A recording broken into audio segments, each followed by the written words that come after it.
So Jake Backus joins me today. Jake is the MD at Empathy Sustainability, and as we're going to hear in a little while, Head of Sustainability at Seacourt.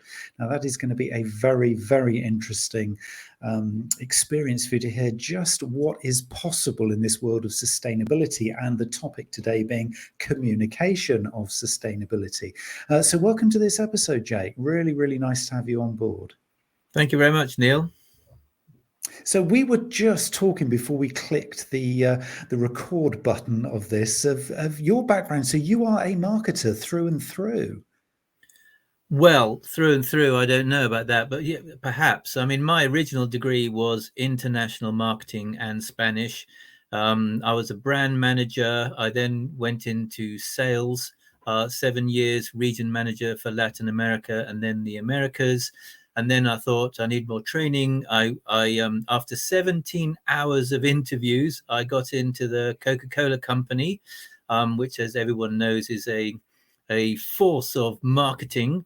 I was in the global customer team for 16 years, but halfway through that, I had transitioned into, I was commercial leadership manager for Europe, but I saw a program on TV about the Greenland ice cap. And the Greenland ice cap is very high and very cold. But when it melts a bit, it's not so high and not so cold. So it'll melt some more. And then you get this positive feedback loop. And obviously, if the Greenland ice cap melts, then sea levels will rise, etc. So I leant over my fence and I spoke to my neighbor, who happens to be a lecturer on climate science at Oxford University. I said, "Is this true?" He said, "Yes, but we must do something about that," I thought. So I was always I've been member of Greenpeace and Oxfam and all that kind of stuff. They're not an out and out techie green or anything like that. And so I said to Coca Cola, we must engage our largest key customers on environment and on sustainability. It's a risk if we don't, and it's an opportunity if we do. And they said, well, fine, if you want to do that as part of your job, go ahead. And then I ended up realizing that I've got two jobs here, because this is full blown into, quite a big role. And I think I was probably the first person from a branded company to go and talk to people like Marks and Spencer's, Tesco, Carrefour, all that kind of stuff. Obviously, they're working with their own supply chain on sustainability for a number of years, but to talk about sustainability. And so my heart was in the sustainability side. So I asked, look, can I do this sustainability thing full time? And they said, I actually had to go up to the president of Europe to make the decision. But at the time, we had newspapers saying we're all going to fry and all that kind of stuff. And so it was approved. And then, ironically, there was no career path. I just created the commercial role for sustainability at Coca Cola, and no career path, no more brown nosing, all that kind of stuff, looking for career promotion. I was free of all of that. And the irony was I became better at my job, because like senior people might think, wow, this guy really is passionate about this subject. And, they would give me a chance to say what I needed to say. I've forgotten what I was going to say now. Oh yeah. So yeah, no career path anymore. It was just about doing the right thing, I remember. So big companies like Coca-Cola have fantastic people on water, plastics, refrigeration, packaging, all that kind of stuff. But nobody knows who they are. And they don't speak the same language as the engine and the power of the company, which in the Coca Cola company is the marketing department, and also with the bottlers and the global customer team is the customer team. They're the ones with the the budgets and the money, and where the supposed value is created. But I was a brand manager previously. I was in the commercial team, and so I was a bridge between those two worlds, between the technocratic sustainability experts and the tech team and the marketing team rather. And I'd go along to the marketing people and say, hey, we need to do more on sustainability. They go, Jake, that's your job. So no, let me tell you, on your own metrics, trust, brand love, reputation, all that kind of stuff. Unfortunately, I didn't have my own budget, and probably seen as a bit disruptive, fluffy, all that kind of stuff. But within Coca-Cola, there are a lot of people thinking about sustainability very seriously, but until it becomes in your performance-related pay, you don't really have permission to do that. And in fact, the president for Coca-Cola Northwest Europe, I went to him with a suggestion, and he said, right, let's do it. Let's change it. That everybody in Northwest Europe, their performance-related pay has to have something about sustainability in it. But unfortunately, it then went up to global. Global said you can't change it just for Northwest Europe. It has to be for the whole world or nothing at all. So that was that. Anyway, and I learned a lot at Coca-Cola. I mean, fantastic training. I personally developed a lot. I don't regret it at all. There are some great people at Coca-Cola, but it does have a huge environmental footprint. And, I was there talking about refrigerants and refrigeration, plastics, waste plastic, ocean plastics, all that kind of stuff. But unfortunately, sugar tax was looming, and the environment was a sort of distant second to a category depleting sugar tax. Even though Coca-Cola's own research said that, in terms of building brand love and trust, if Coca-Cola was to take a real leadership agenda on things like plastics and the environment, which people genuinely believe they could do, they would have 3 times the impact on brand love and trust as other initiatives. So for me, I felt that doing things and sustainability engagement was a massive opportunity, whereas obesity and sugar tax, that's a sort of avoidance of a negative. You're not really going to take sugar out of red Coke, although of course you can promote Diet Coke, Coke Light, and all those kind of things. But one interesting bit of research, which I could jump in and say right now before I left and set up my own company, and that I could talk about the timing of that leaving as well if you wanted. But some really interesting research which Coca-Cola did, which I continue to quote to this day, is that, and it was done with teens and young adults in France and Great Britain, and it might have been done by Coca-Cola Enterprises, as they were then, now Coca-Cola Euro-Pacific Partners, is that people are not motivated to save the planet. It's too big a problem, and they feel that their small actions are going to make no difference. Actually, they're wrong, because aggregated small actions are going to make all the difference, because there's no real silver bullet. People are not motivated by corporate responsibility speak. It's dull, it's worthy, it's boring, it's self-regarding. Look at us. And said, well, what would motivate you to do more on the environment and sustainability? Well, if it was engaging, inspirational, aspirational, motivational, and fun.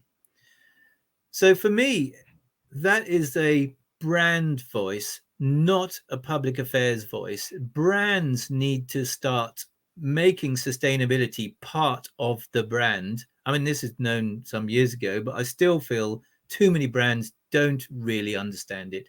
I mean, you can imagine washing your clothes in, if you're Unilever or somebody making detergent, just normalize the behavior of washing your clothes in cold water. People want their own brand to become more sustainable. They don't want to buy the eco brand. The eco brand's probably a bit rubbish. It probably doesn't clean properly. So they want their own brand to, and if you think about what are the barriers to becoming more sustainable, price, information, convenience.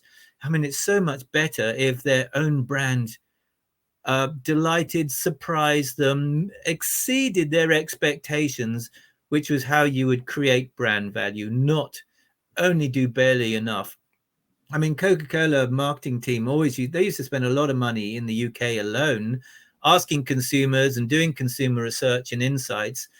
Why are you asking consumers about sustainability? I mean, they don't know. It's up to us to lead on this agenda. They're not the experts. So I think it was wrong to ask people, you need to be ahead of the game before it becomes an issue. And then people talk about the values action gap. People want to be more sustainable, but you know what? When it comes to buying stuff, they don't. And they see that as a negative. For me, that's a wrong interpretation of that. The values action gap is people want to be more sustainable, but there's a barrier. Why don't we understand what those barriers are? And then we can create brand value by solving that. Just make it equally convenient. The product you used to buy yesterday is now more sustainable. Wonderful. Isn't that fantastic? Price, just make it easily priced. What's the point? We'll say what the point is, and there's a few more barriers that you could do and engage your customers and consumers on as well. So I think too much of sustainability as agenda is about, we've got to give up stuff. Nobody's been very clear at articulating what a better, more sustainable lifestyle looks like. That hopefully would be more active cities, which have much more green spaces, active travel, not cut through by vehicles and noise and pollution, which otherwise are seen as good for GDP. I mean, going to hospital is good for GDP, but it isn't really good for us.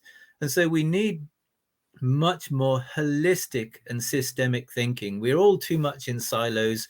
We're all too much, we need more holistic and systemic thinking. When I left, there was a new president for Europe, as the European president has now become the chairman and CEO of the whole company. He's a good guy.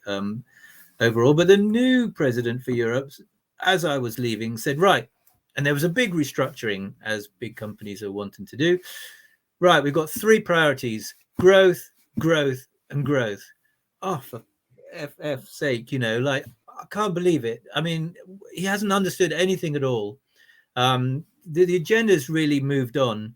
And one thing, I know I'm rambling all over the place, but one thing Coca Cola did really well was, after the water issues it had with a Hindustani bottler in India, and people, even students at Oxford University, campaigning against Coca Cola because of its water use in India, which then turns out to be quite a complex problem, which I won't discuss now unless you want to. But actually then realized that it needed a social license to operate, to use water in all of the factories around the world, which incidentally it doesn't actually own, most of those. But it needed to do a water risk assessment of all 900 factories in 200 countries, and then also put in place a source water protection program. But it future casted, or I don't know if that's the right term, what will the world look like in 2030 and 2050? And already 40% of all of its factories around the world are in areas of water scarcity. But by 2050, I mean, no water, no business, full stop. So then it becomes very, very clear that you must protect your supply chain, your access to materials and resources and all that kind of stuff. So I think more businesses really should stop thinking about the here and now and the difficulties and the crisis. And we've had huge supply chain shocks and raw materials increases in the recent years. Certainly the gas prices going up. I mean, it's been known about for years. It's a finite resource. Of course, it's going to run out. And actually think about, I need to build a business which is resilient for the future. And also one which has a social license to operate, and increasingly companies which originally in marketing terms had functional benefits. And then most cars go from A to B, most detergents wash, most soft drinks are made of water and bits and bobs to have flavor. But then you say, oh, let's have emotional benefits. Let's engage with people emotionally. But now the whole big thing is purposefulness. And many companies, their purposefulness is a total retrofit to what they're already doing. But the real reality is, what is your right to exist? What are you doing which is actually good for society and the environment? Are your shareholders getting wealthy and leaving the harms and as externalities for society to pick up the mess? And so B Corp is one way that companies are starting to look at that as a framework for what a better business looks like. But I guess I'm ahead of myself. But if I was going to continue talking without you asking me any questions whatsoever, so but I left, and I then went. There's one way you can get a really free education is you rock up at your local university to the free access lectures. And I was able for years, and I was even doing this when I was at Coca Cola because I could go after work. And you can go to talks. Some of the world's experts would come to Oxford and talk about water, natural capital accounting, biodiversity, energy. And in the end, I started not to filter anything to do with sustainability. I would go because you could always learn something, even if it was just the methodology of something. And so for years, I went to any lecture on sustainability. And that's like your free education as to what's coming up. And so, my boss once called me the canary in the gold mine, is because the problem is sometimes I'm ahead of the game, and I was seen as disruptive. I was seen as fluffy, and I'm not necessarily the most effective guy or the most effective communicator either. But just about everything I said has proven to be right, in the big terms. Anyway, so I left and I called my company. After a while, I thought, I need to earn some money. And my wife was saying, go and get a proper job. So, but notwithstanding, I now have what you might call a portfolio career. I'm of a stage of life where I wanted freedom. I want to be able to do whatever I want to do. I have a house, I have a washing machine, I have a vehicle I don't actually use very much. I don't need another house, don't need another washing machine, don't need another vehicle. It's now time for me to be purposeful and do the right thing. And so, so I started working for myself, and I called my company Empathy Sustainability. So let me say why I've called myself company Empathy Sustainability. For me, the biggest problem in the whole subject of sustainability is actually communication and engagement, because we know about climate change. It's a dead cert. I mean, you can't possibly want for any more facts, notwithstanding facts are not actually a very persuasive argument for many people. We know about climate change. We pretty much know what to do already to solve it. And we've got the resources to deal with it. I mean, it's probably quite cheap compared to how much we spend on military versus a wider existential threat to everybody. So we've got all the capability to deal with it, but we're not acting decisively, So it's a failure of engagement and a failure of communication. I mean, even when I was at Coca Cola, I had a folder on my computer called To Read, and it had over 200 documents of studies and stuff to read, often from academics. And they are just the worst communicators often as well. The scientists, we all know about the issues going on there. And it's like 72 pages of text. I just have not got time on my company's dime to read that stuff. And then I don't have time to translate that into the language of my organization, which is, it tends to me to be, the more senior you are, the more pictures you use and the fewer bullet points. From to risk, opportunity, cost, benefit. Right, somebody go and read the detail, But ultimately, so there's this big failure of communication, even on the climate science. But for me, this is the big problem, and everybody's so keen to tell people stuff. Everybody's now on social media. I'm telling you this. Look at me. I'm a guru. Listen to me. Aren't I the wise one here? And everyone's telling. And why aren't you like me? You people from these foreign countries, you don't have democracy. You're a bit odd. And everybody's looking and judging and everything. No, very few people are listening. And as an ex-salesperson, the best skill in selling is listening. And so for me, I just don't want to see any more melting ice caps and polar bears. And I thought my go-to, I do apologize to Republican Bible Belt Americans, but my go-to analogy is, if you're a Republican Bible Belt American, you just don't.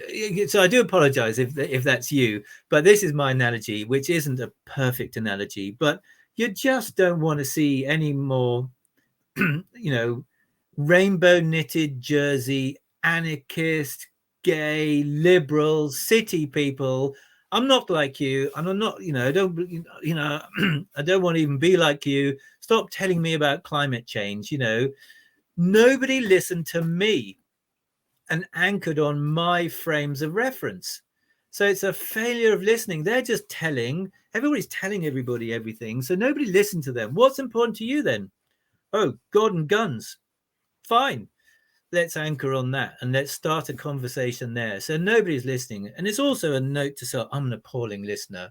I mean, you haven't got a single question in yet, for example. So I haven't even paused. So it was a note to me also to be a better listener. So for me, that's why I was interested in what you do, Neil, because I feel how our brains have got full of biases, full of bugs, how we receive information, and facts are just not a winning argument. Maybe they do appeal to a small number of people, but it's emotions which drive change.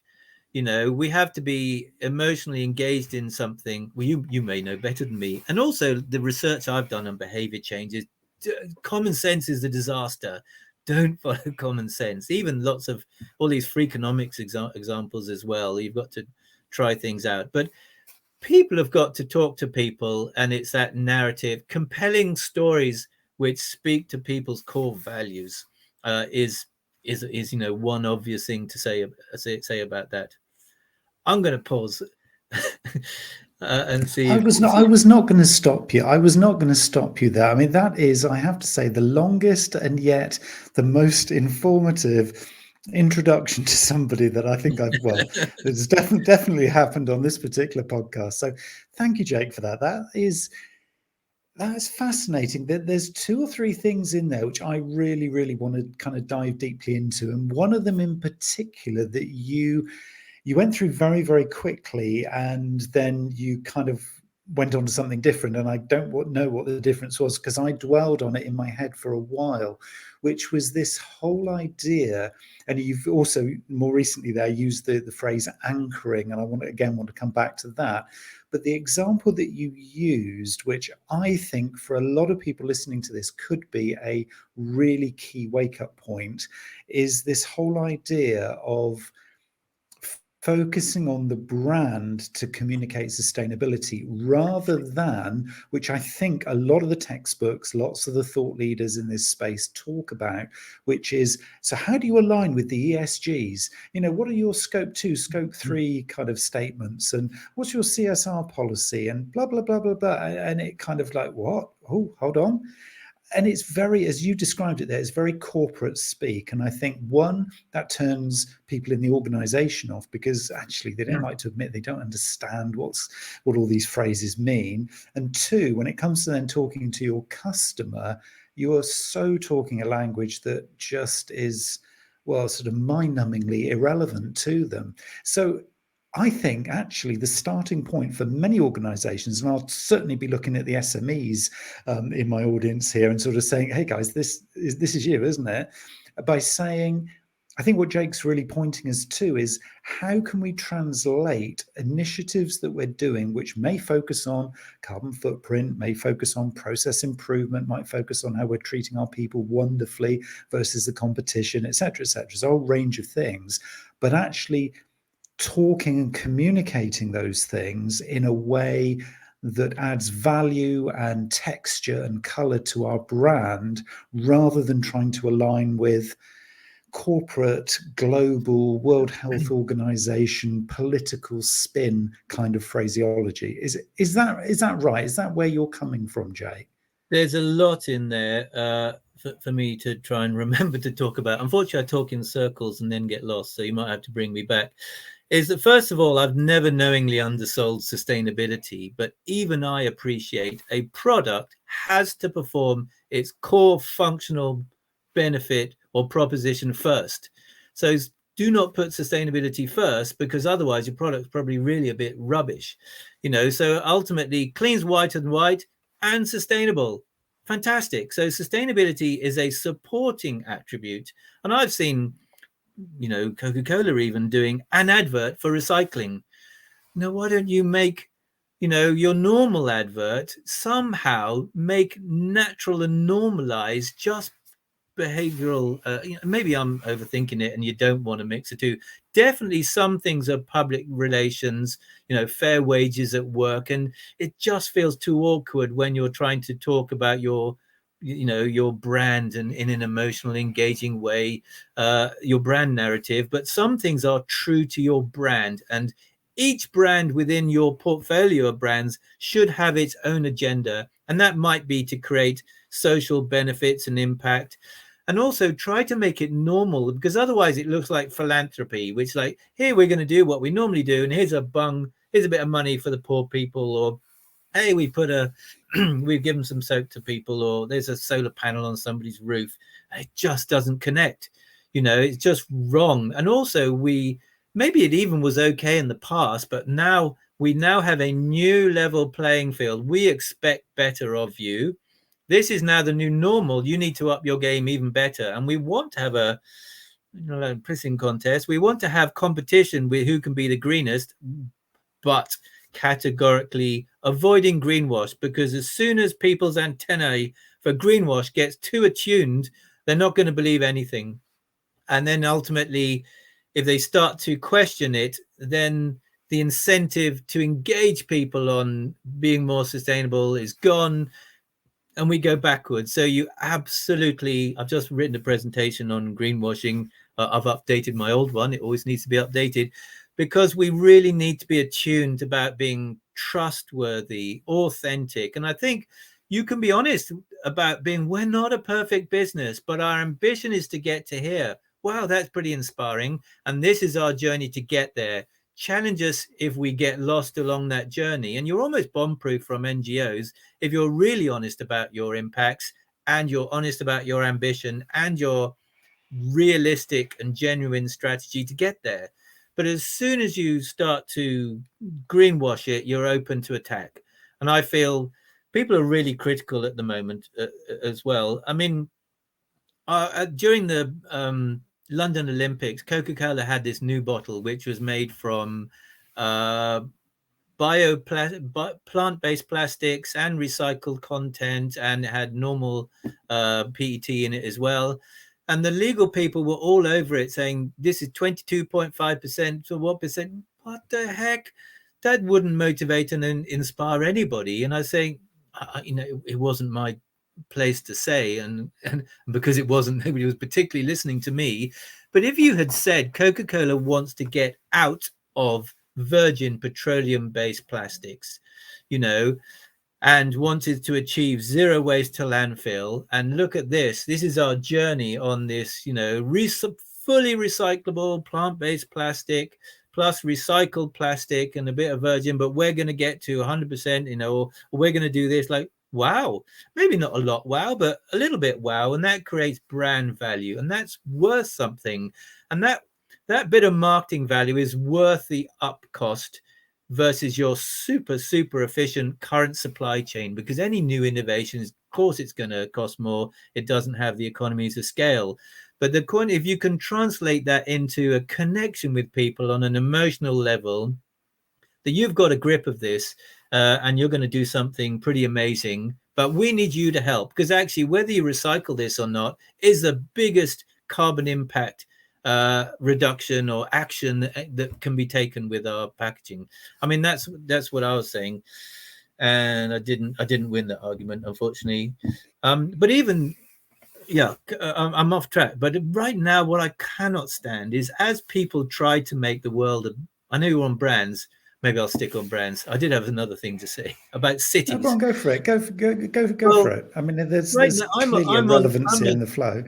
Maybe it'll add some sort of context. I'm on trustee on the cycle campaign for Oxford. Oxford's a number 2 cycling city in the UK, after the other place called Cambridge, which I think is where you're based, with 29%. But actually, you think, what can a city do to become more sustainable? Actually, I've done air quality research in Oxford, as well, but just to try and bring climate change closer to people in their own homes and their schools and everything. But actually, to have a city cut through by noise and pollution and danger, I mean, just had so many young women being killed recently cycling. I'm like the 8th person, certainly second or third in 2 years. But we've got to create what kind of city do we want? How can we're just going to end up with a total logjam of congestion if we do business as usual with all this new so we've got to future proof the business. We've got to think, what's it going to be like? So we've started there's this there's a concept in Oxford called, which is other cities have done as well, which is low traffic neighborhoods. So to avoid rat running through where people's houses are, they've put up a few bollards to stop people going through these quiet ways so that people feel safer to cycle, because the biggest reason people don't cycle is it's not safe. And so children and families can then go on their bikes, but there is a huge campaign. Well, it's very vocal campaign, perhaps with a minority of people, about having their rights taken away to drive small distances and their right to pollute because they pay road tax and all that kind of stuff. But the point is there's this horrible binary way of thinking now on social media, not just in this example, is people you are not like me. I hate, this is my experience based on my worldview and my lived experience, and they think that is the truth. And then somebody else thinks exactly the opposite. So they can't both be right, because they can't both be, unless it's a truth according to them, this horrible acrimonious thing going on. So it ends up in a battle. So then I'm thinking, well, then taking it back to climate change, it ends up being this horrible battle where everybody's right and nobody's listening. And how do we move forwards? And how do we get out of this selfish view versus what's actually the right thing for society and the environment? What's the right thing for my company to do? What's the actual right thing for my brand to do? How can we build, a legacy for ourselves and our children, all that kind of stuff? When it comes back to trust, transparency, I don't know what it comes back to. I'm getting lost. Come and save me, Neil. I shouldn't have done is this. this about the anchoring? Well, no, it's interesting because what you're Listen, describing there, this whole listen to point them. about Yeah, it's true. Carry on. because I think what you've kind of sort of touched on in a variety of different ways there is kind of 3 points of anchoring. And I think we've got a choice here that, as marketers, as communicators, as business owners, decision makers, if we're in larger organizations, we've got this choice, I think, of, banging the drum of our own narrative. And I'm paraphrasing really what you've described, and actually then taking the choice of going back to your point about properly listening and actually being a listener to our target audience, our circle of influence, those around our business or our organization who we could, if we get this right, influence. So is it about this? And I keep hearing in my head this word anchoring that you used before. Is that really what we're trying to do here? Is we're trying to actively listen, see what might resonate with our target audience, whoever they happen to be, and we're all going to be looking at different audiences here. And then rather than necessarily just saying, well, we're right, we've got the story, you must be interested in our product or service because we're sustainable. Is it actually, the anchoring is actually going out and doing some proper deep listening to the audience that we're trying to influence here, and trying to, well, I'll use the word convince, that we're actually doing a good job, or at least we're on a journey, and actually then aligning what they want to hear with what we want to say. So there's some form of kind of anchoring process. Is that our responsibility to do that, do you think? It's only part of our responsibility, because it comes back to, we need to think ahead of give, delight and surprise them by deeply listening, but then not just doing what they think, because it goes back to that famous marketing example of, I've got a broom, what's a better broom? A bigger broom. But you can't imagine a vacuum cleaner. Or you've got a horse, do I need a bigger horse or a faster horse? No, you can't imagine in Model T Ford. So innovation comes along, people can't think about that. It's your role as the brand, as a company, to think, what is the right thing to do, and how can I be ahead of my consumers to really, because there's another Coca Cola bit of research is at the time, about 17% of people were deep green. They would choose the greenest thing regardless. Don't worry about them. Most people, 53% of people, were light green or casual green, which means they wanted to be greener, but they weren't always doing their recycling. They weren't always doing it. So there was some barrier, and and then they're skeptical and don't give a monkeys, or forget about them. So actually the big action, the big play in marketing terms is to appeal to those light greens, so to help them on their journey, to make them feel good. So ultimately, if you deliver, you give your product to a consumer, you ship it to them, it's got these polystyrene worms. I mean, technically they're recyclable, but actually or you've given them plastic packaging which is not recyclable, or you've given them a problem. And so some people, that will tax and vex them as they get conscious about ocean plastics and the harm it does and everything, and landfill. I've got my product, I've unpacked it, and you've left me with this problem as to what to do with this waste. You've left me with the problem as to how to dispose of my product after I've consumed it, or the packaging. Why do we keep giving problems to people when we should be ahead of them, giving them solutions to not only do the right thing, but the other thing is, and even like I was in charge when I first started at Coke, I was in charge of the hotel channel internationally for European headquartered hotels.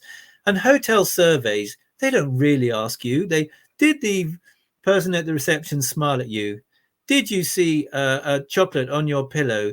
I mean, these are all spying techniques to look at whether the staff are performing properly. All it really needs is an open box, open feedback, say what you think. I want to hear from you. Stop doing this, checking your performance. Most companies, no, I don't know about most. I've got this thing about company values. If you look at many company values, they're not values, they're performance metrics. A proper value would be like kindness. Listening to one. I don't know. I don't have to take the listening thing too far. Listening is good, but I don't know. It's genuinely show that we listen to our customers and consumers. Now it's a big soapbox grievance of mine. So many companies are learnt from tech solutions which are free and can't afford to put too many staff on call and help desks and support. If you cannot speak to a human at a company, I mean, if you can make a phone call to a company, they solve your problem. Wow, I love this company. They are just the best. But now you have to go to the FAQs and hope that somebody else who couldn't speak to a human has found the answer. And there's huge stress on tech stuff and websites, and they're just useless. You can't speak to a human to get so they're not listening to me. They don't, and people don't have these open box feedbacks. But you're right, we need to listen. But for me, it's one of the single biggest things we can do to be more tolerant of each other, to live better lives, to learn more. You can't really learn if you're talking. So and what you listen to in more spiritual terms, you allow to grow and thrive. So if you listen to your children, you allow them to grow and thrive. I mean, look, you can tell your children stuff, but I think there needs to be a balance to listening to your children, etc., etc. Yeah, because nobody wants. If I tried to change your values, you would deeply resist me. Full stop. And so telling as a concept is either just chance, or it's positively wrong. And as a salesperson, if I was to ask you, in the old parlance, high gain questions to gain understanding, and I was able to anchor on what's important to you, it would be far more effective. So you've got an incredible example, which I know, and I'm hoping you're going to share with us, which is the Seacourt business, because there's some incredible stuff going on there, really, isn't there? What can you share that is in terms of, obviously we want to hear, well, I'm going to speak on behalf of the audience, that we do want to hear actually what you've achieved and what you've done there in terms of sustainability, but kind of how is that been possible to sort of share all of the kind of the principles of communication that we've talked about here within a business like that? Because when you're doing so many great things, what can where do you prioritize? Where do you start? Because there's a lot to tell. It's my first message to Seacourt when I rocked up and saw their useless website, which I said, I'll redo your website for you and everything. I said, stop talking about yourself, which goes back to something we've discussed a bit earlier. It's dull, it's worthy and boring. You need to talk about sustainability, because they're already trying to talk about sustainability and they've been on a long journey on sustainability. You've got to create value for your client. In fact, as a printer, don't even need to think too much about them. You need to create value for your client's client. And if you can create value for your client's client, you've hooked your client. So ultimately, let's try to get to a place where the printing of this makes a net positive contribution to climate change and to society. Because ultimately we need models of better business. We can't all go back to being farmers anymore. We've got to get to a place doing a little less harm is now not getting us there. In my example for that is in 2010, the Consumer Goods Forum, made up of about 430 or more food companies and retailers from around the world, they committed to stop deforestation in their supply chains by 2020. How many companies managed to achieve no deforestation in their supply chain by 2020? Well, according to Greenpeace, none. Nobody did. Because ultimately, having your supplier code of conduct and saying, oh, we don't want any deforestation in our supply chain, please, and everything, but essentially doing less harm is not going to get us there. We now need to be restorative and regenerative. So we now need to be net positive. So the whole thing of, cutting your carbon and all this stuff, of course, it's super, super important. But now your company, your brand needs to be net positive. What are we doing which is enhancing people's life, which is not taking from other people or putting a burden on of pollution, of waste on the rest of society? The purchase of my product or our product will make not only you feel great about yourself because we've taken responsibility for our actions, but it will make a net positive contribution to the environment and society. So that's a journey we've been on at Seacourt. And so I offered to carbon footprint their business, their entire supply chain, fixed fee. It wasn't very much. I hadn't actually done it before. So it took me 6 months and it wasn't very profitable for me, but I learned on the journey. So that was fine. So everything, categorically everything that the business touched or had anything you have an influence over goes in your footprint, even if it's double counting. So the entire supply chain, and most of the suppliers didn't know what I was talking about. One supplier got their own information wrong by a factor of 10. So it took a bit of a stuff. And then you've got, okay, now we're going to, we've got to reduce our own impacts, but now we need gold standard verified emission reductions, and we need to offset 110% of our own carbon and climate impacts. But I suggest also ones, not some wind turbine in New Zealand, ones which have a positive social, health and economic impact. And at COP26 in Glasgow and at COP27 in Sharm el Sheikh, there's this big agenda that I hate these words, that the wealthy, rich countries need to support and fund the global South. I don't like the word developing country, but the global South with money and to finance some of the harms. And the whole concept of offsetting is very touchy and risky at the moment, and you really have to be clear about what you're doing and what's allowed and what's not allowed. But a company can do its own version of what is required of countries by helping people in the global South to improve their lives, improve their health, improve their economy and the economics, and cook stoves and help women and all that kind of stuff. But you can also choose offsets either within your own supply chain, which would be an inset, but actually ones which are true to your brand. Why have something you've done over here which is totally unrelated to your brand? But if you were to say, we've done carbon calculation of our brand, and our entire carbon footprint is going to be 0. So when you buy it from us, it has no net negative climate impact, but actually our offsets are all with social benefits, to people who we think, you know, you can connect with, and actually then again, people, that creates value for the consumer if you tell the story in the right way. So actually my purchasing your product helps people. Wow, isn't that great? I get a lot for my money. And that should be seen as a marketing investment, not some sustainability person around the corner who's just offsetting the CEO's flights or something like that, you know. I got lost again. You have to bring me back on track. No, you're not. I think it's so interesting because, you know, you are so passionate about this, and I think, yeah, it's that passion that it's so great to instill, I think, in anybody who's looking to go on this journey, because you've got to believe in it.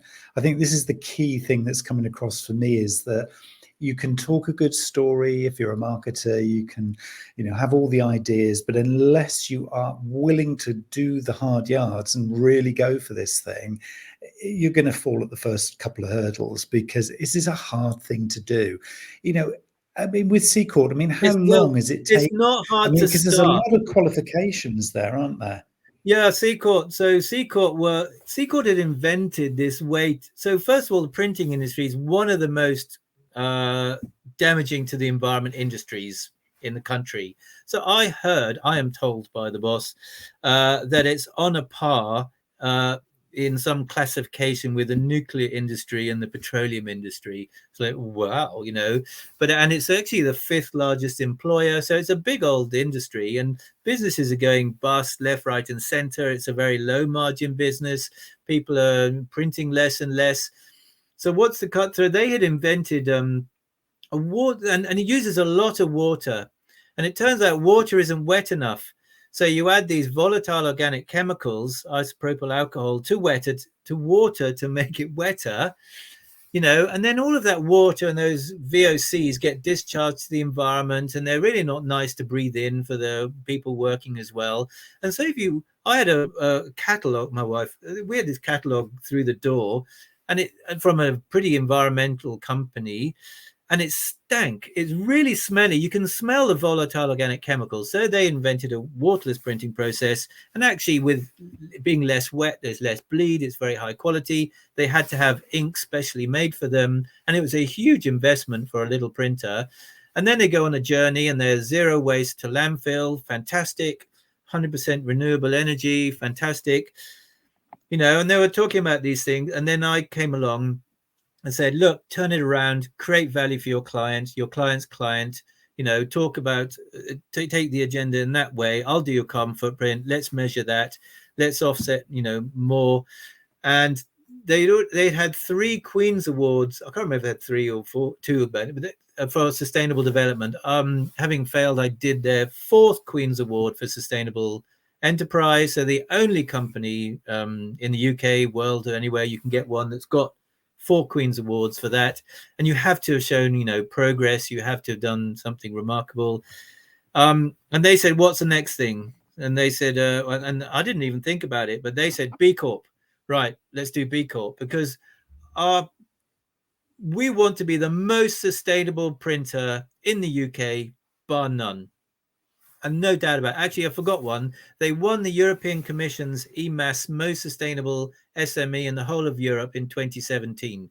So that's quite something as well. So what's the next thing? B Corp. And of course, B Corp is a framework for what a better business looks like. And there's lots of stepping up. It's the first time I'd ever done it. And then just start with the questions, you know, come out with the answers. And some people really overthink B Corp as well.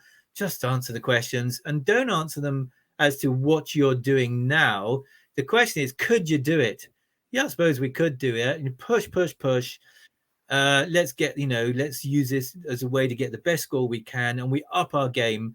And so, and you've got to watch out for the sneaky questions with no points at all, because suddenly something goes up. So we smashed it on the environment. So we've got a huge score on the environment. And so we turned out to be the highest scoring or ranking B Corp printer or media company in the whole world. And we're a printer of 26 employees in Oxford. And the part of that is, so why are you pushing it so much? Is actually we want to inspire other people, engage other people, you can do this too, go ahead and beat us, or all that kind of stuff, because it comes back to inspire and engage people. And we've got incredible clients like WWF, Patagonia, the Committee on Climate Change. If you truly are sustainable, and if your company says it's sustainable and you don't print your sustainability report in a sustainable way, I don't believe anything written in that report. You've lost me already. I just don't trust you. You didn't bother to go to the effort to see that you printed that in a sustainable way. And how much better if the printing of this makes a net positive contribution to the planet and or environment and society. And so actually, having been on this long journey, we're now trying to go even further. So carbon and climate is relatively easy now to do, and saving the planet, as you might say, is not just about that. There's a lot more going on. Not only all of the sustainable development goals, but if you know donut economics, it's a fantastic concept from Kate Rayworth, also from Oxford University, as to what are the major global issues and things that we should measure. The point is to create a great model called donut economics. So the point is not, if you want to be net positive for the environment and society, you've got to be thinking of more than carbon. So now is, how can we be net positive for nature? How can we be net positive for society and measure it, et cetera, all on an SME on a very low income business budget of 26 people. Hence they don't employ me full time. But that's the agenda. So we want to be the most sustainable, and the leadership, I mean, the business has grown 84% since I arrived. I mean, in fact, it's more than doubled. So which is a problem because actually now a carbon footprint has become bigger, so our offsets are more expensive. Now we've included in our carbon footprint end of life, all of this delivery, all of our suppliers delivery to our clients, and end of life. So that's everything we can possibly think. And it turns out then now the scope 1 and scope 2 impacts of our company are like 0.7 0.3 or 0.7% of our total impacts. Therefore our supply chain is like 99.7%. It's the paper, inks and printing plates, but it's paper. So our suppliers now need to up their game. And I read something this week that actually we have to decarbonize our supply chain. Oh, but we don't control of that. Yeah, but you influence it. And even if you're a small person or small company, if all of the suppliers, if all of the clients of a supplier start saying this is important, things are going to happen. But I do think companies have got to be greater advocates for change, and I think that's what's left off in terms of companies' responsibility. I mean, go back to the old Coca Cola analogy. Everybody, I don't know if you can think about Coca Cola great marketing moments. I like to teach the world to sing and buy the world a home, or having the black and white youths or teens sitting together on a segregation bench, or having gay people in advertising. Wow, this brand really was at the forefront of social change. And I think, well, why doesn't the brand continue to do that? If you keep asking consumers, what should we be doing, you're not ahead of the game anymore. You think, how can we really move things forward? So your company needs to be an advocate for change. And in fact, in Copenhagen, when that happened, it was the governments who are being reticent about change, but big business was saying, bring it on, let's move more quickly, which was refreshing. So actually, I know, here's one thing, as I come back around to where we started the conversation. Who has the most power for change? Everybody says, well, not everybody, a few people, somebody says regulation. We need more regulation just to set the rules. But government will not act decisively unless they have a mandate from the voters, and they feel they're not going to win votes. And businesses would be greener tomorrow if consumers and shoppers just said it was important to them. Can you imagine all that market research and it came back, it's a super important subject, you've got to get on your game on sustainability. You know, Coca Cola and everybody's would be absolutely smashing the sustainability agenda. So who has all the power? Consumers, voters, shoppers, it's us. But we fail to act collectively. All we need to do in some respects is to demand more of government and business and demand better, but we fail to do it. So it comes back again, how to engage and motivate and inspire people to believe that it's possible, that it is a better life, and to demand more. So why is it we're not demanding more? You're like, what's wrong here? What a wonderful way to come full circle, that it all begins, no matter how big an organization you feel you're part of, it all begins with the individual. Because as a consumer, as a customer, as a decision maker, ultimately, it's us. It's us who are the influencers. It's us who are the people who can change the world. I mean, what a lovely way to kind of make the change. And it's almost sort of the accountability and responsibility literally stops with us, doesn't it? It's not waiting for somebody else. It's not waiting for the big brands. It's not waiting for government to do it for us. The little gestures, the little moments, those mindful decisions that we make on a day-to-day basis, that's it. Quite simple. The one thing we can change is ourselves. And then we have far more impact than you think, because again, telling people what to do isn't really working. But people, your friends, and all of the research, I'm overemphasizing it again, but so much research is people are influenced by their friends and their family and what they're doing. So just change yourself and see what happens.